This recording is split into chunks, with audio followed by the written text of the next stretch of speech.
So today's mathematics is wisdom born, and that's 29.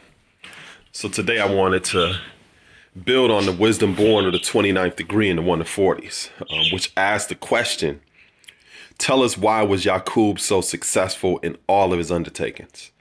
And the answer to that degree is because the people who were his followers followed his law regardless of what he told them to do. They did it.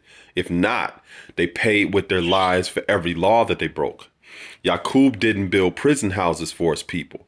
When one fell victim to the law, the penalty was death and was enforced on everyone who fell a victim.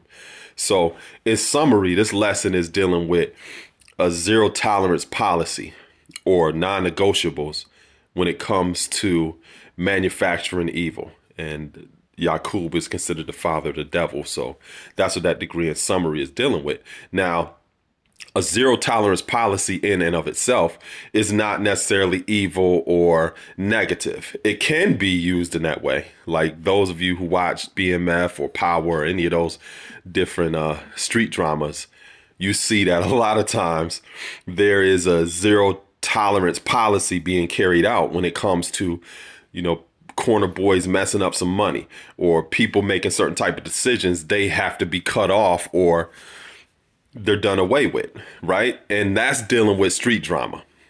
And that is in a negative sense. But that same attitude of a zero tolerance policy could apply to a school. So for example, there is a zero tolerance policy with bringing weapons or drugs or alcohol on school premises.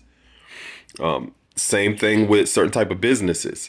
There might be a zero tolerance policy with bringing pets into a restaurant.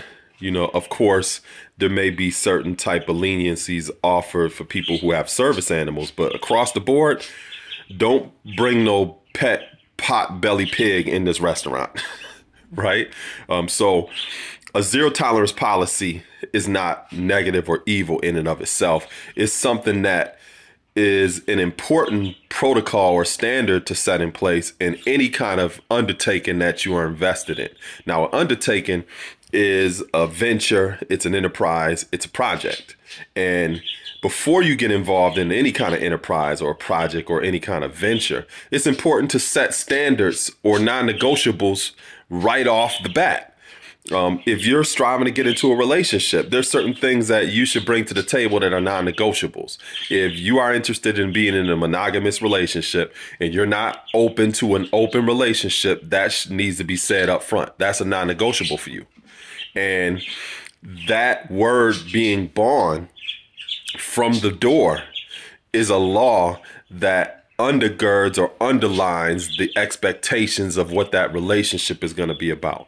Now, if the other person agrees and they say that the word is bond in order to make it monogamous, and then you find out later on that they out here doing this, that, and the third, and that was one of your non-negotiables, then that's something that you may need to cut off because you established it as a non-negotiable. If you allow it to happen, then if they were cheating on you around the corner, the next thing you know, they're going to be cheating on you with the neighbor across the street because you allowed it to live. And allowing it to live would just allow something to sting not only you, but somebody else. So non-negotiables or setting those kind of standards and expectations from the door serve as laws that set the foundation and the integrity of any kind of venture or enterprise or project that we're invested in.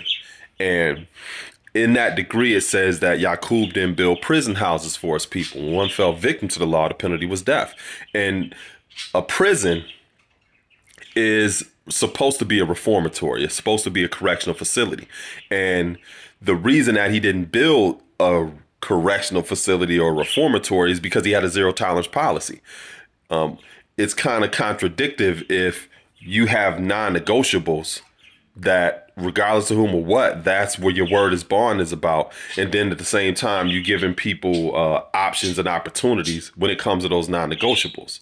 So he didn't build prison houses because he wasn't interested or invested in people striving to be reformed or to correct themselves or anything concerning non-negotiables. If you break a law and you do this, you need to be done away with flat out. And some of you may have had an experience like that where you've worked at a place and you've seen somebody get terminated flat out.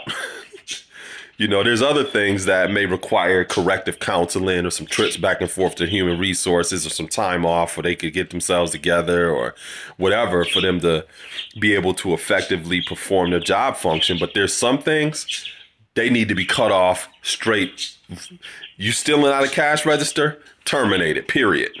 Right? Now, there may be other instances where you may have a business where you employ teenagers, and this may be the first time that they've had a job and the first time that they may have been a cashier or handling money, and their drawer may come up short or whatever, and they may not really know how to balance their budget. They're not stealing.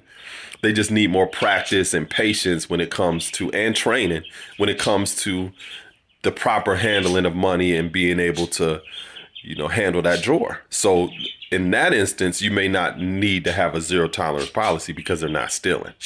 You know, they just need to be developed in that type of skill set in order for them to perfect that job function, right? But when we're talking about this specific degree, it focuses on a zero tolerance policy. Now, when we're talking about a prison house immobilizes people. It limits people.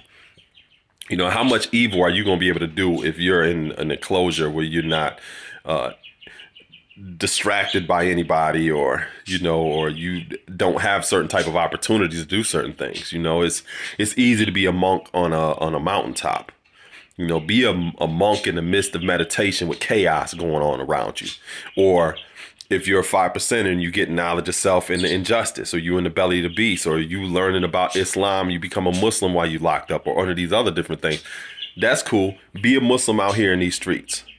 Be a 5%er and live this culture out now where you are in the midst of the 85% or the 10% all of the time. That's where the real challenge lies, right? So when you're striving to build prison houses, you sometimes don't really get a genuine perspective of a person and what their potential is because you're immobilizing them.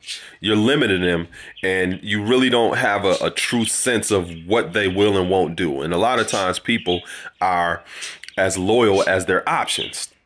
And when you see a person in a position where they have the freedom to make choices or the freedom to decide this, and there's no type of limitations, then you may get a greater sense of who that person is because they're making decisions and choices under their own power. It's the same thing when it comes to the different type of ventures or enterprises or projects that we're invested in. Whenever you're striving to scale something, you're going to need collective work and responsibility because individually there's certain things that you may not have the capacity or the skill set or even the time to be able to do. So you're going to have to outsource certain things or involve other people. And the same way Yaqub had to scale his determined idea, we oftentimes have to scale our determined idea by involving other people. And when you're involving other people and you have that collective work and responsibility, it's important that everybody's on the same page in terms of what do we agree upon as being non-negotiables, or setting standards in terms of our mission or our policy here at this business or in this venture or in this project that we're invested in. And when you have that type of approach and you're not immobilizing people or striving to manipulate or to set certain type of pressures that people may feel that they have to make certain decisions and go along with things. Nah, you're just creating a culture or an atmosphere where people choose or they decide to be a part of something. And when you set that type of standard of freedom, when you're not building those type of prison houses where a person chooses you under their own power, not because they feel threatened or not because they feel afraid or anything like that. They're choosing you based upon their own power. Now you have a greater sense of who that person is in terms of your team members when it comes to the collective work and responsibility that will help carry that determined idea into manifestation. So those same type of principles and protocols and procedures that were set in place when it comes to manufacturing evil are the same kind of principles and procedures that are set in place when it comes to manufacturing something that is righteous or good. You need to have certain expectations or standards when it comes to a zero tolerance policy. But then again, you have to have certain things that are negotiable. But the non-negotiables, that's what sets the constitution or the integrity or the foundation that you're standing upon, that you have to have a zero tolerance about. And having that kind of attitude and that type of buy-in from the collective in terms of the people who are invested in that enterprise and in that venture, in that project, will allow you to have much more of an opportunity to be successful in that undertaking, as opposed to not having that integrity or that firm or solid constitution as the foundation when it comes to you starting something, whether that's a relationship, whether that is a business venture, whether that is you accepting a position as a partner for any type of business or organization in that regard. So I will, this was inspiring, it was empowering, it was educational. It just gave those of you some insight into that wisdom born degree and how wisdom being born manifest word is born. And what I mean by that is 2 and 9 equals 11. The 11th degree in the 1 of 14s is, have you not heard, your word shall be born regardless whom or what. Yes, my word is born is life, and I give my life and my word shall fail. That word and that bond reflects non-negotiables. There's things that you are standing upon that you are not going to go against, and this is what it is.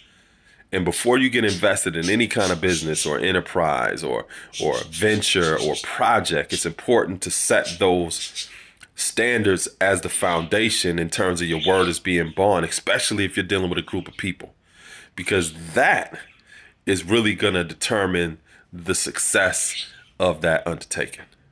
So, peace.